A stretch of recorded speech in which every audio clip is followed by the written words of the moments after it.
Good morning, my sweet kiddos. I have to run to the school this morning to pick up some more materials for after spring break, but I wanted to read to you real quick before I do that. We're on chapter 15 of Bat and the Waiting Game, Thor's Garden. Carrots, corn, and kale, Bat told Mom on the drive home from school. Carrots, corn, and kale, Bat told Jamie when she got home, interrupting the song she was singing. Carrots, corn, and kale. Carrots, corn, and kale, Bat whispered to Thor as he fed him his afternoon bottle, cradling his squirming, eager black and white body. Thor was getting so strong, Bat noticed. He filled Bat's hands now, and his snuffling snout pushed into Bat's palm as he searched for the bottle. I think your little friend is ready for solid food, Mom said. She was in the kitchen with Bat, drinking a cup of tea and watching him feed the kit. Hey, Gabby, that part's for you. She likes her warm tea, too. Carrots, corn, and kale, Bat said again. Yes, said Mom, those sound like great choices for a skunk garden. But in the meantime, let's try something a little easier to digest. She set down her tea and took a slice of bread from the loaf by the toaster. She pulled away the crust and cut the softest center of the slice into little cubes. Then she dipped some of the formula onto the plate of bread cubes and waited until it soaked in and the bread was soft. Then she set the plate on the floor and said, "Let's see what he thinks." Bat sat on the floor and made a V with his legs around the plate of bread. Gently he set Thor down. At first the little kit stumbled as he got his legs underneath him, but his tiny nose went up like he smelled the food, and he wove his way over to the plate, his tail bushy behind him. When he got to the plate of bread, he sniffed around for a while. Bat didn't know if he would eat it. Maybe he doesn't like bread, he said to Mom. Give him a minute, Mom said. She had sat down on the floor too, right next to Bat, and they watched together as Thor climbed up onto the plate with his front legs and dipped his little mouth down toward the food. Sniff, sniff, sniff. Then his tongue emerged and touched the bread. Then he licked it. Then he got even closer, opened his mouth, and took a bite. Now you guys know this book doesn't have many pictures, but look at that. Isn't that sweet? He's eating, Bat said. He sure is, Mom said. Thor chomped down half the plate of formula-soaked bread, and then he turned away from it. Bat scooped him up and wiped his face clean with a napkin Mom handed him. They grow up so fast, don't they, Bat? Mom said. Bat nodded. He was proud of Thor, but he knew what it meant, that Thor was learning to eat on his own. It meant he was one step closer to being able to return to the wild, one step closer to not needing Bat anymore. I kind of wish he still needed to be bottle-fed, Bat said. Babies can't stay babies forever, Mom said. She stroked Bat's hair as he stroked Thor. Thursday afternoon, Bat and Tom and Israel took the big black truck to the nursery to get supplies. Remember, Tom is Israel's dad. Bat and Israel had written up a list of supplies, and Mom had checked it the night before. She'd crossed off shovel and hoe because she already had those things. That still left carrot seeds, corn seeds, kale seeds, and fertilizer. Not a very exciting list.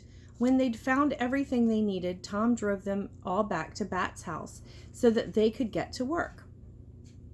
A connection, my husband and I are currently planting our garden a little later than usual, but we're getting there.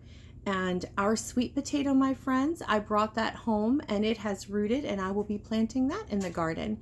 And I'll take some pictures for you guys as it starts to grow.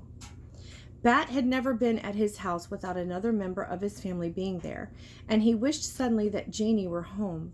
Not because he wanted her to make him a sandwich, not because he needed anything from her, just because it would have been nice to have her there.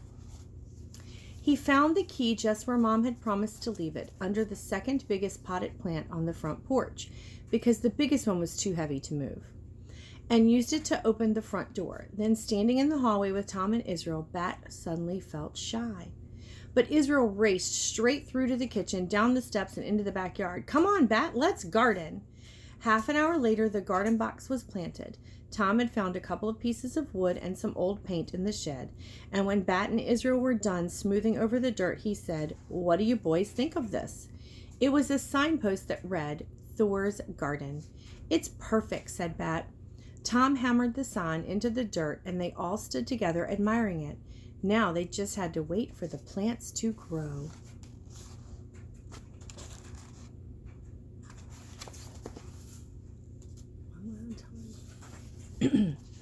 Chapter 16, The Sleepover. "Do you think there's time to bake cookies before they get here?" Janie asked Mom. She had been working all day on getting ready for her big sleepover party.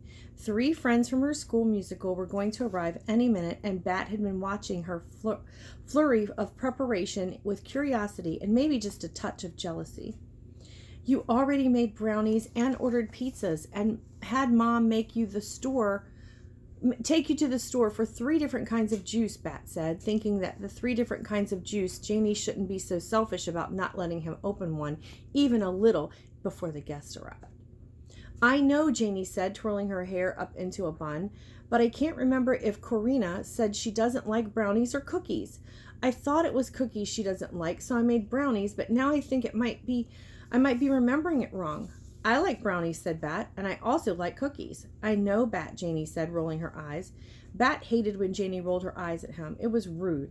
He was about to tell her so when the doorbell rang. "They're here," Janie yelped as she ran out to the kitchen. Soon the house was brimming with noise. Janie and her friends seemed to have forgotten the whole concept of inside voices. Or, as we like to call it, a 1. Bat peeked through the kitchen door. One of Janie's friends saw him and waved. Bat waved, then headed down the hall toward his room. "Janie," he heard a girl's voice ask, "didn't you tell me your brother is autistic?" "Uh-huh," said Janie. "So is my cousin," the girl answered. Bat went into his room and closed the door firmly behind him, but he could still hear the girls, only slightly muffled. Bat sighed and flopped down into his beanbag. He wasn't sure what name to give the emotion he was feeling. Isn't that okay, guys, when we sometimes feel an emotion and we can't recognize it? That's okay. His eyes darted around his room as he looked for something to do. Even his animal encyclopedia, which usually made him perfectly content, didn't seem appealing. And Thor must have been deep into his afternoon nap because Bat couldn't hear him stirring in his enclosure. Now that Thor was less of a baby and more of a toddler, Bat liked to think of his enclosure as a playpen. In one back corner was a kitty transport box that made sort of a cave for Thor to sleep in, and in the other corner, newspapers acted as a bathroom for Kit, who was quickly learning the right place to go. Up toward the gate at the front was Thor's food dish, which Bat filled 4 times a day, and a water dish, which he changed and refilled every morning and every night. Hanging from the gate was Thor's sling, which he used to disappear into, but which was getting a little too tight. Mom knocked on Bat's door.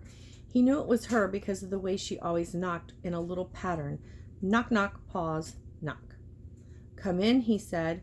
Mom opened the door, and the girl's noise got louder. She came into the room and shut the door again. "Those girls know how to party," she said with a smile. Bat shrugged. "I guess," he said. Mom sat on the edge of his bed. "How's Thor?" "He's taking a nap," Bat sighed, and for no reason his eyes filled with tears. "Oh, little Bat," said Mom, and she stroked his hair. "Are you feeling lonely?" Bat shrugged. "Maybe," he said. Mom pet Bat's hair in long, slow strokes. It felt nice. "Hey," she said, "I have an idea." "What?" said Bat. "Do you want to call Israel and see if he'd like to come over for a sleepover? We could break out your trundle bed," Mom said. A trundle is what goes under the bed. It pulls out like a second bed. Bat had had a trundle bed as long as he could remember, but the only person who ever slept in it was Janie when they were younger, and he could sometimes talk her into sleeping in his room. "Do you think he'd want to?" "Only one way to find out," Mom said. It turned out that Israel did want to come over for a sleepover. Sometimes life meant lots of waiting and not knowing, but this time everything happened fast.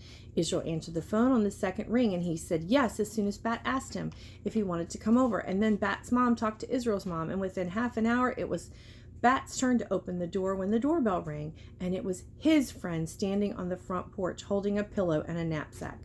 "Hi," said Bat. "Do you like brownies?" They're my favorite, Israel said with a grin, and then he came inside. Isn't it sweet how Bat is making a friend, and not just making a friend? If you remember from the first book, he went from being completely antisocial. He had no real social skills. He didn't know what it meant when people approached him in a friendly manner. He didn't say thank you, and he didn't recognize when people did kind things for him, to maturing a lot. And do you think maybe that taking care of the skunk kit and having to care for something has increased his awareness of being able to acknowledge other people's kindness? And now he's been able to become very close with Israel. So super sweet. All right, well, that was the end of our 2 chapters. So tomorrow we'll be reading chapter 17, and there's my timer just in time. All right, my sweets, I will talk to you later. Look for a portion of our Molly book this afternoon to be uploaded. I'm going to run to the school and grab a few things, and then when I get home, go back to grading some papers. Love you.